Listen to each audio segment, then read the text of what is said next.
grows. Peace can grow. Money stack can grow. Only money grows. What's up, YouTube fam? It's your man King Marcel, and we are back with another video. Today we are about to look into all of these scientists that have either come up missing or have unfortunately been deceased, whether it was by themselves or if some other force have taken them out of here and they are no longer with us. This is very crazy because all of these scientists have one thing in common, that they all dealt with anti-gravity or to some extent something to do with UFOs. Let me just put it out there. It has one way or another had information about UFOs, aliens, and now coincidentally they're all dropping like flies or coming up missing. So we're about to look into this video. Make sure you guys hit that like button, hit that subscribe button, and hit that notification bell so that you're notified whenever I do drop a video here. We're on the road to 500 subscribers, and thank you to everybody that's been subscribing. I believe we only need 27 more subscribers till we hit our mark, and then we're on to the next goal, which is 1,000. Once we hit 1,000, I'm gonna really be pushing content out there because then we'll be getting paid for it. So without further ado, let's get right into this video. The Federal Bureau of Investigation, the FBI, run by this dweeb, is now officially investigating the missing scientist cluster that has stricken the nation. You stack the names together, NASA, MIT, Los Alamos, Caltech, and it looks like a pattern. It feels like something. It feels sinister. I made a video about a part of this last month and how it sort of has gone back through history, but the story and the situation has developed to a level that I didn't quite foresee. So that's what today's video is about. There's 5 categories of frontier research that American scientists have been doing quietly for decades. Nickel-based superalloy research. Those are the metals that let rocket engines burn hot enough to leave orbit. Nuclear thermal propulsion. These are the reactor-powered engines that would let us get to Mars and then come back, like in Kerbal Space Program. Asteroid characterization, which is the work of figuring out which space rocks headed at Earth we will actually need to do something about. Also, plasma fusion. Have you ever seen the Fallout television show? Horrible example of scientific accuracy in a television show around fusion, but it is the path to limitless, clean, awesome energy. And it is incredible. Then there's a smaller, weirder, more bizarro family of theories about how you would build a craft that doesn't push against gravity the way that things usually do. When I think of that, I just think of UFOs and aliens and shit. There's no other way to say it. That's something that people study, smart people. And now, potentially, if you're one of the people who spent the last decade doing any of those 5 things at NASA, Los Alamos, MIT, Caltech, or potentially the Kansas City National Security Campus, the FBI is now looking at whether or not what's happened to the cluster of people who you've worked with, whether or not it's a coincidence or random or something dark and sinister and evil, like what the internet is speculating. And one thing I want to point out before we continue on with this video is, why would we trust any government institution to investigate this if they were all working for the government? If the government was working on something that they didn't want us to know about and they're trying to keep it compartmentalized, wouldn't they be the ones getting rid of these people? Why would we trust a government agency to do a thorough investigation? Because what would they be doing it on themselves? That's what I'm saying.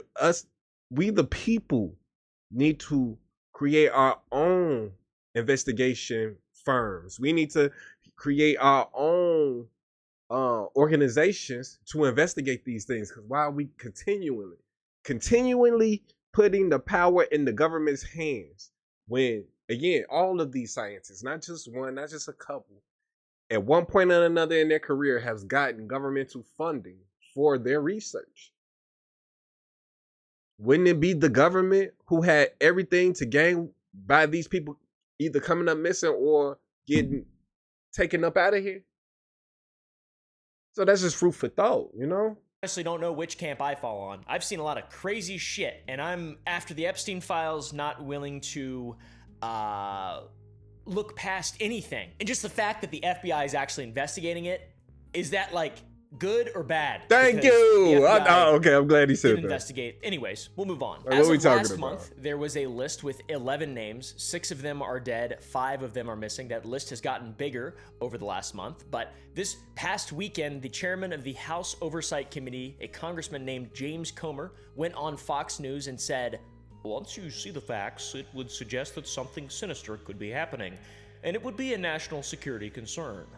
Days later, the director of the FBI, this guy, this dweeb, this cross-eyed freakazoid, confirmed a formal federal investigation. I will never stop the Kash Patel slander, just so you guys know. He's just Same with useless. Dan Bongino. We're gonna run through each one of these cases and try Where to is he? paint a picture based Doing on what what's he was publicly hired for. available and empirical evidence, and maybe form some kind of rational opinion. I'm gonna do my best not to be a conspiracy idiot, okay?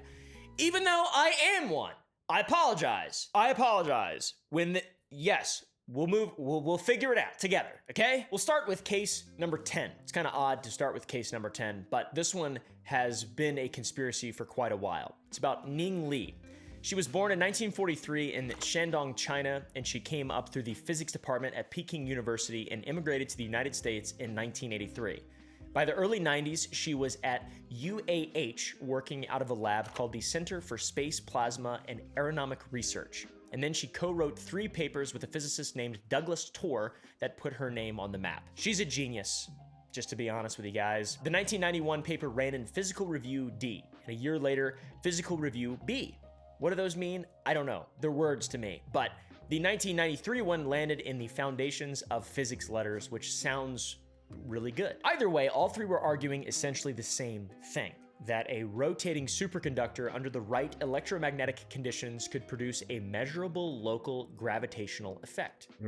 You could create gravity? If you don't speak physics and smart people shit, like I don't, I'm gonna translate it for you. They were saying anti-gravity might be a real thing that mainstream physics could actually build. That's how I had to repeat it back to myself to understand it. It is incredibly interesting, and I recommend going down the rabbit hole genuinely. If you are interested in science, learn about this. It's so cool, and I wasted an inordinate amount of time researching this, just looking into that. Between 1996 and 2000, Ning Li worked directly with NASA Marshall Space Flight Center under a cooperative agreement called NCC 8124. Her co-authors on the 1997 follow-up paper were 4 NASA staff, a guy by the name of David Nover, Tony Robertson, Ron Coxer, and Whit Brantley, which sounds like the name of a cowboy. Then in 1999, she left UAH and founded a company called AC Gravity LLC, and in 2001, she got a Department of Defense grant for $448,000. That's something that's finna be an ongoing correlation between all of these scientists. They all got governmental funding for their personal companies. So there wasn't just, personal companies that was working on their own fruition to create this technology. The government was actively funding them. So it seemed like the government was funding these separate companies to compartmentalize whatever device they were building with all of these companies' technologies put together. And it seemed like all of these scientists were realizing that and was starting to talk about that stuff with us. And they couldn't have that because with whatever event is about to happen, this technology is going to be heavily used to most likely deceive us into thinking that it's one thing when it's actually another. So keep that in mind, y'all. Now, I want to be alive. I will never off myself. So if something happens to me for talking about this information and putting it together in that specific way, know that someone did something to me. And it wasn't just, one day I got depressed and off myself too. Just gonna throw that out there with how many people coming up missing. This is where some speculation comes in from the internet. Tragically, in 2014, a car hit her on the UAH campus, and she suffered permanent brain damage and developed Alzheimer's disease. Then her son, a physician named Dr. George Min, became her caretaker.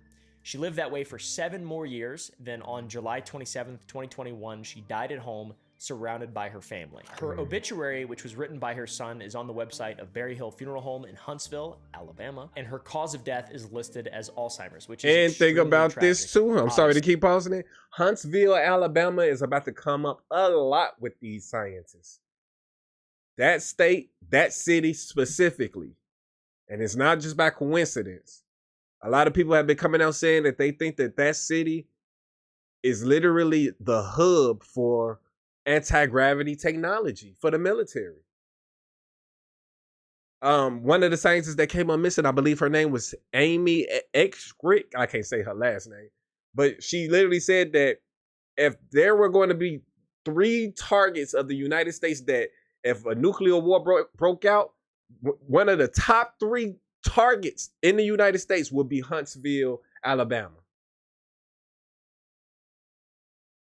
So first scientist we talking about, Huntsville, Alabama. That's what she was. Let's see if that's a ongoing thing in this video. Now, the reason that she went quiet in 2003 wasn't that someone silenced her. It was because her research was classified. Then 11 years later, she was hurt in an accident on a college campus, allegedly. But it seems like that's what happened, based on public record and what we have so far. That is the official story. That all being said, the FBI still put her on the list for investigation into this cluster. Because in the disclosure community, the story about Ning Li is that she knew something and then was made to disappear because of what she knew, which has happened before. People, you can't control scientists. They're at the frontier of research. They're doing what they are being paid to do. Their minds are working in a way that 99.99% of the rest of the minds on Earth are not. They care about things that most people don't care about. They're really hard to control, and they have been killed before. That's why a lot of people sort of lean towards conspiracies. What I'm trying to do is not imply that. I'm trying to lay out the information as clearly as I can and the facts that this has happened before, and we have an official story, and now the FBI is reinvestigating. Why? Is it just a big mess of confusion? I don't know. I'll let you be the judge. There's a forum archive of an anti-gravity talk given by a young researcher named Amy Eskridge in December of 2018 at the Huntsville Public Library. At the Huntsville Public Library. So that's 2 times Huntsville, Alabama has been brought up in the case of all of these scientists either coming up dead or missing. An audience member shouts, like Ning Li. So what about the innovator who's afraid of disappearing? That's a whole nother problem. I think doing it in the public is better in that case. But that's a different... It still doesn't mean it won't disappear. Even if you do it in the public, it still don't mean that the inventor won't disappear for lots of reasons. Like Ning Li. Like, what? Sorry about the ads. Online is a vast... I've seen that clip now 24 times since all of this has been breaking, and especially more information about Amy Eskridge, who we'll talk about more in a little bit. Amy Eskridge is one of the first on the list that the FBI is now investigating, and they opened a holistic review, which means all systems, all aspects, all parts of the whole will be reviewed as completely as possible. A holistic review is great for an investigation. I would love to see something like that for the Epstein files, I guess. Exactly. Todd Blanche, I'm pretty sure, represented Ghislaine Maxwell at some point. So anyways, when the FBI started pulling names that kept showing up in and the fact that a lot of people ain't putting that connection, I'm glad he just said that these missing scientists don't have anything to do with the Epstein files, it's preposterous. When we look into the things that Epstein was into, he was into cloning. He was into anti-gravity technologies. He literally had an office at MIT that he was actively having meetings with some of the most powerful people in the world, not just based on that subject, but just in other fields of technology at that office at MIT. So to think that these things are happening separately, you're doing a disservice to yourself. And the fact that people are willingly not putting those dots together, it worries me that this stuff goes way deeper. It's way more sellouts than we would like to think. It's a lot more ass kisses out here that was working with Epstein that are willingly keeping these things a secret. disappearance coverage, Ning Li went on the list with the others. Now, let me tell you about the woman who was giving that talk in the clip that we just showed. Amy Eskridge was born in 1987. She got her double major in chemistry and biology at UAH, then stayed there for a master's in electrical engineering, and her undergrad years were roughly from 2005 to 2009. So Amy and Ning Li were never together in a room as researchers. Ning had left UAH a decade before Amy got there. Either way, Amy was studying similar physics. Exactly. She and her father co-founded two organizations, a nonprofit called the Institute for Exotic Science and a private company called Holocron Engineering. Her dad, Richard Eskridge, is a retired plasma physicist at NASA. At NASA. And not a disclosure guy. He's got a very real long-term publication record on plasmoid thrusters going back to 2003. What a family of smart people. In her interviews and her private conversations, she talked about things that to a normal person who's not really into disclosure or the internet or conspiracies or this type of thing probably sound like insane things. They probably sound crazy. To me, yeah, just another Tuesday. She talked about ultra-terrestrials, which in her framing meant humans from the future. Have you heard of the P-52s and the P-47s? They're us from the future. P-47 is present plus 47,000 years. P-52 is present plus 52,000 years. Two populations of human descendants who survived an apocalypse, one of whom went underground. Right, so there's like a apocalypse scenario in the near future, and there's the ones that go underground and survive, right? And then there's the ones that somehow stay on the surface and miraculously don't die. She said Hal Puthoff, the physicist who ran the DIA's UAP program, came to her house multiple times with an investor to talk about this type of thing. This guy, this investor, brings Hal to our house 3 times. I was present for one of the times. I happened to be home from Seattle at the same time that Hal came over. And that's most of the information we have in regard to that. By the way, Hal Puthoff is a massive UFO disclosure guy. He's like one of the... And just to let you all know, she said that apocalyptic event that was going to happen within the next 3 years. Just to get y'all prepared for that. So how we on this channel have been trying, I was gonna say we like it's more, but like how I've been on this channel trying to prepare you all for what's to come with this looming energy crisis, this war that's going on, and telling you guys to prepare. Doesn't seem far-fetched, does it, when someone who was smarter than me and all of you all combined damn now was saying that it was people here from the future that survived the cataclysm that's going to happen within the next couple years. You all need to pay attention to what is happening. She didn't die for no reason. None of these scientists did. The ones that's missing, they're not missing for just any reason. They're either hiding or they was a part of the fuckery and they already tried to find their spots underground. I don't know. Biggest names in that whole world, and that world is dog eat dog, very aggressive, and honestly vicious. I've never really seen such viciousness amongst themselves, just kind of infighting. It's really sad to see, because I would love to see disclosure, but there's just division everywhere. It's just normal. It's just normal, guys. It's just then division is purposely being done. And it is still tragic either way. But Amy also believed that she was being targeted by what she called a directed energy weapon, a DEW. There's a video where she shows red burn-style marks on her hands. My hands have been burned to hell and back as I've been typing, because you can beam me through there and through there, and you can get a 3D image of what I'm typing. So like we just did that and did that.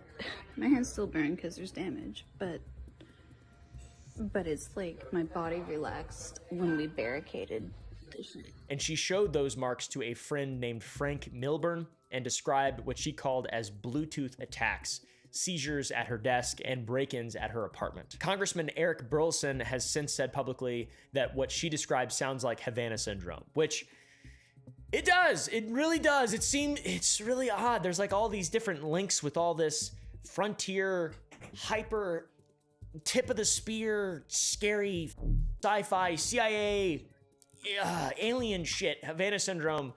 I recommend looking into that, guys. Amy's father, Richard, has been on the record to News Nation rejecting the conspiracy framing of his daughter's death, which obviously doesn't stop conspiracy theorists. He is quoted as saying, "Scientists die also just like other people," which is totally true because scientists are just people. And to me, it's sort of upsetting to see every single time that one of these things happens, it's just like this big conspiracy. What is it? What's happening? What does this mean? What is it? Where are we pulling?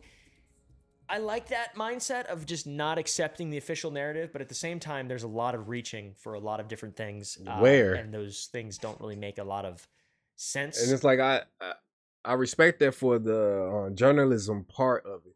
But when you find out that all of these scientists were in the same particular type of field and they're all dying, that's when it becomes less of a, they're not dying of natural causes. That's the thing. Yeah, people, there is a such thing of dying as a natural from natural causes.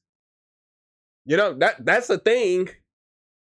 But all of them are dying from outside events, car accidents, claiming they're getting hit with beam weapons and coming online saying that they would never commit suicide, and yet that's the way they're going out. That's not a coincidence. That does open the door for what they call a conspiracy, because they're all in the same field. They're not dying of natural causes. So to ignore that, that's what's so disingenuous. That's what pisses me off about it. When people try to say, "Oh, come on," like what he just said, like, "Oh, they can just die." And I know he's not saying that. These are just things that normal people try to throw out because they don't want to deal with the truth of the matter. And these things could be coincidental, but how many of them need to die before it's not a coincidence? Is my question. How many of these people who are working with the same type of technology, how many of them have to die for you to realize something is going on and you not just write it off because it makes you uncomfortable? Like, golly. Or really fit any kind of motive or rationale. But I will say this entire cluster is objectively suspicious and deserves to be investigated, because scientists are really important, and I love human progress, and I want it all to keep going forward as fast as it possibly can, and as effectively as it possibly can, and I want these people to be safe. And like some of the people coming out and saying, "I'm not suicidal," probably a good idea for some people. Yeah. For some people. For but me, she did. Amy did. I'm not and she's out of here or threat from of duress. that. Everything Supposedly, I'm talking about is purely public record. I'm not a cutting edge conspiracy researcher or anything like that. I'm just talking about stuff. On May 13th, 2022, Amy Eskridge texted Frank Milburn, and she said, "If you see any report that I killed myself, I most definitely did not. If you see any report that I overdosed, I most definitely did not." And 29 days later, she was dead. On June 11th, 2022, she was found with a single gunshot wound to the head, and the Madison County coroner ruled it as self-inflicted, and the case was closed. After a month before, she said she would never do something like friends this. Still bring that up. The reason is that it means nobody's ever going to run a second autopsy. There will be no public autopsy report. Wow. There's no public police file. She warned people that she was going to die, and then said that she was never going to kill herself. And it seems really suspicious based on those things. That's what happened to her. Objectively, if you watch some of the content that she put out there, she did not seem to be in a very stable state of mind. And she seemed to she felt like she was being followed. some kind of illness mentally. And that in and of itself is a tragedy and deserves to be taken more care of. If you guys are struggling in any way, reach out to somebody. I know that it feels like a burden to do that type of thing. And there's a concept of when but that's the thing. She did reach out to people. She reached out to all of us. She put all of this information online. She didn't hide it. She felt like she was being followed. She felt like she was being watched. She felt like she was being attacked. And then she died. And now we're here years later talking about making it seem like that it could have been a possibility that she did it to herself. It's maddening. It's like, what are people putting their lives on the line for? Even me with this channel, part of me be like, man, you could live a safe life. But you exposing these folks, you know these folks don't like stuff like this. They will off you for this. But it's for the people who are living such oblivious lives that need to be informed on this, who thinks that all of these things are happening by chance, for them to open their eyes. Because as long as their eyes stay closed, or they're willingly closing their eyes like this, these people are able to keep getting away with this stuff. Man, this stuff pisses me off. For someone that, hey man, just reach out anytime you need me. I'm here for you. That in and of itself is you saddling that person with more of an expectation, and it's almost worse. But as someone who may be struggling, you have to reach out. You have to. You're not burdening anybody. And if you are not struggling and you know someone who might be struggling, please reach out to them genuinely. Just play a game of Arc Raiders, share a Dr. Pepper, go to Applebee's, order an app. All right, just little simple shit to remind you what we're all here for. Going to Applebee's. No, I don't mean it like just talking to people. That's what we're here for. Social creatures. All right, guys, that's what I'm trying to say. Anyways, all of it is incredibly tragic and sad, and probably should be investigated further, I would say. And however you interpret her state in words and things that she was saying, she literally in text gave a reason not to believe the eventual ruling. Exactly. She said it explicitly. And if that were my friend, and if I were in that situation, I would believe them. I mean, and I wouldn't let it go. Stop at nothing, basically. So I don't even know her, and I never let it go. What are you gonna do, I guess? So that's two women in the same city with a link in regard to same one city. of them being told that scientists disappear and referencing one to the other one many years ago. That's really freaky. So what about the innovator who's afraid of disappearing?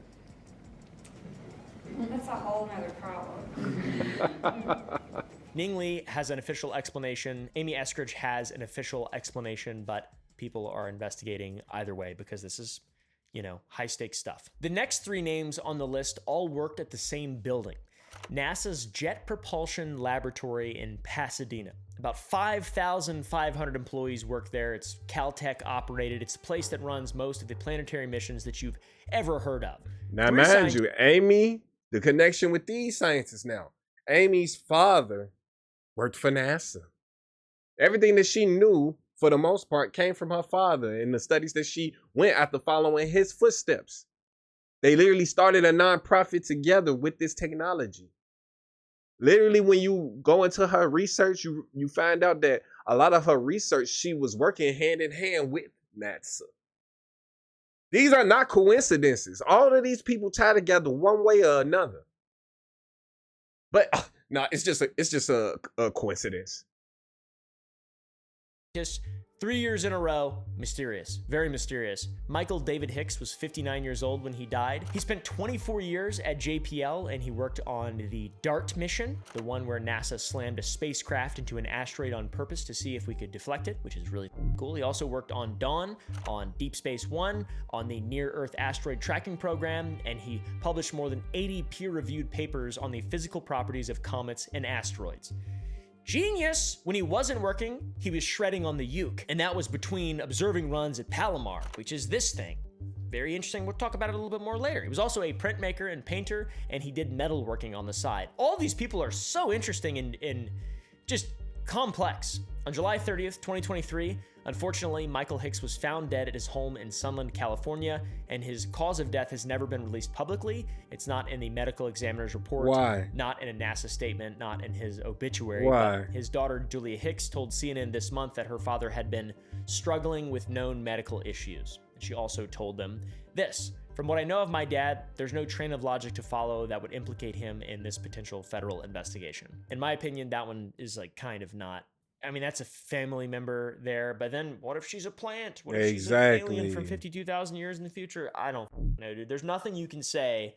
They can't then be reasoned out into some line of nonsense. The best thing, I guess, is to settle on intent. And the intent is that we don't want to see our scientists murdered by unseen. Oh, it's as simple as that. She could have been threatened and said, "What we did to your father, we could do to your entire family if you don't go along with this narrative that we're trying to paint around his death." Simple. That's what Epstein was doing. That's what Diddy was doing. They were threatening people's entire families. So why would we think that it's so far-fetched to think that she was told that? It's not.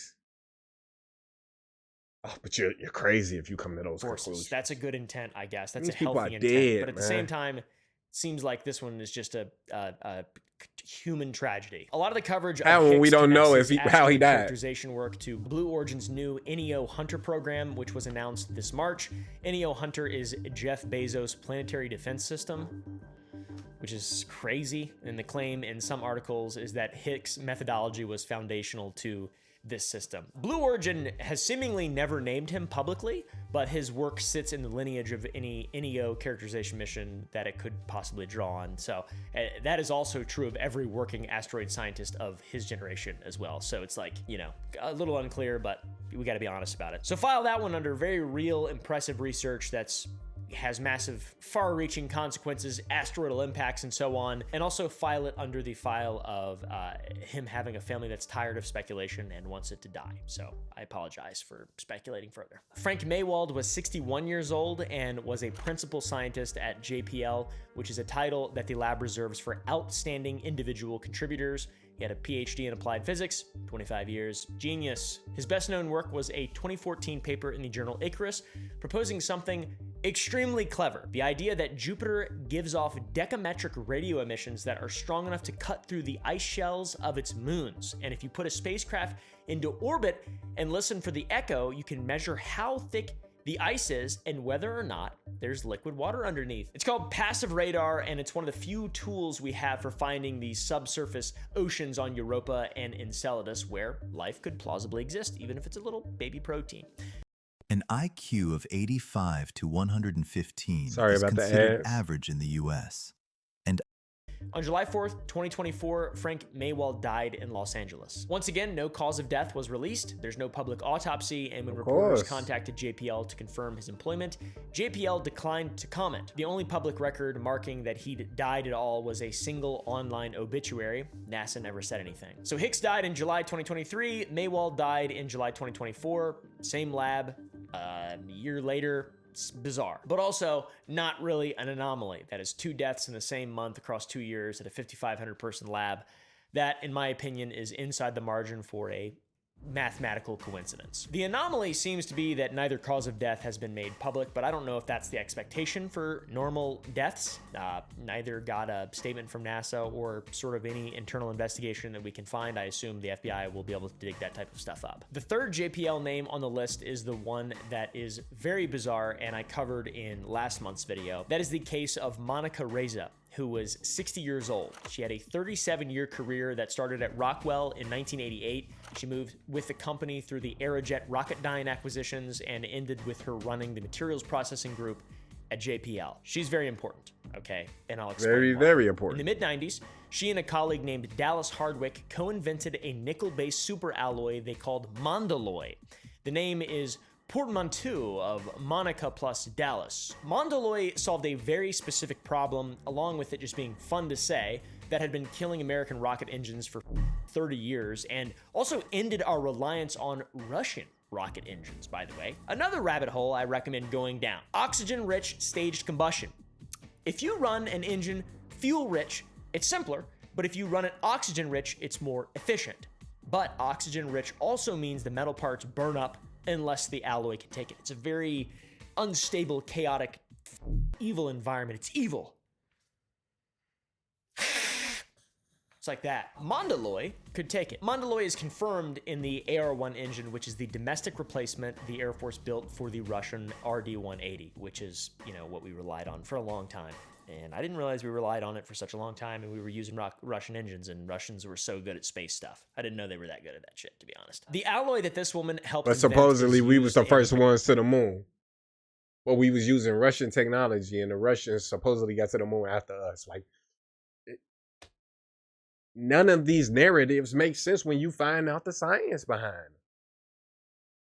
It's just lie after lie. It's narrative after narrative that's been brainwashed and drilled into our heads since we was at school. But then when you find out the truth of the matter of these things, literally Russia and China technology has been way more advanced than us up until they created this alloy. Even then, it's documentation that Hitler literally was ahead of anybody when it came to space travel, when it came to anti-gravity and things of that nature, that he figured out this stuff back during the 40s, the late 30s, early 40s. But we think that we're superior. When there are things named Operation Paperclip where we took on their scientists because their scientists were so much smarter than ours. It's so nonsensical. American next generation rocket engines.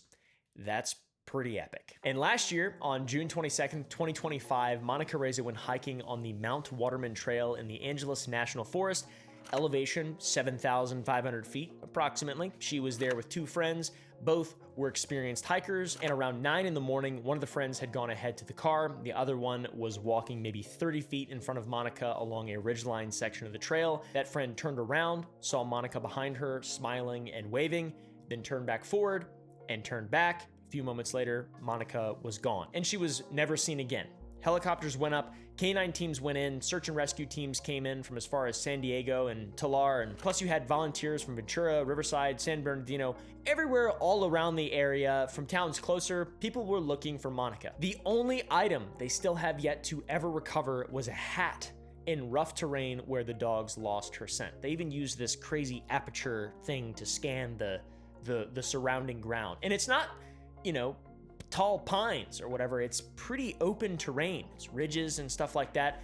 They didn't find a body. They didn't find a phone, no pack, no fall site, nothing. It's truly a mystery, and it's truly still tragic. And on June 30th, 2025, the Los Angeles County Sheriff's Department moved the case from missing persons to the Homicide Bureau.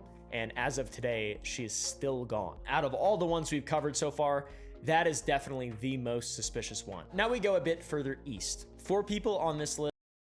So we gonna stop it right there. This is quite a long video, and I really want you guys to, you know what I'm saying, be able to grasp everything that was going on here, because they deserve it. I feel like, you know what I'm saying, I feel like they got targeted because these were people who were willing to tell the public exactly what was going on, and if an event happened, they would be the ones who would inform the public on what they thought it was, and they couldn't have that. So I'm going to break this up into 2 parts. Part 2 should be out tomorrow. If not tomorrow, the day after. I'm going to make sure I get that to you guys as soon as possible. Where did we leave off at? So I'm sure that we are leaving off on 23:57. So we're going to continue this with part 2. Make sure you guys like this video, hit that subscribe button, hit that notification bell so that you're notified whenever I do drop a video here. We on the road to 500 subscribers, so make sure you guys are subbing up and joining the kingdom. And just look into this information yourselves. This guy, he's going real in depth. I looked into all of these scientists as well, and I don't find any of this coincidental. I find it very sinister, and you know what I'm saying, the truth will be revealed one way or another, rather what these people have tried to hide from us or not. And whatever event they have planned for us, at least we can go into it knowing that it's about to happen. Make sure you're preparing. Make sure you guys are stocking up on food, water. Make sure you guys got a generator. You know what I'm saying? Like, get your families ready, because obviously these folks got something very hideous in store for us. So with that being said, King Marcel out. Peace. Always alive, looking for the prize. That's eternal life. And bringing the chains in my mind.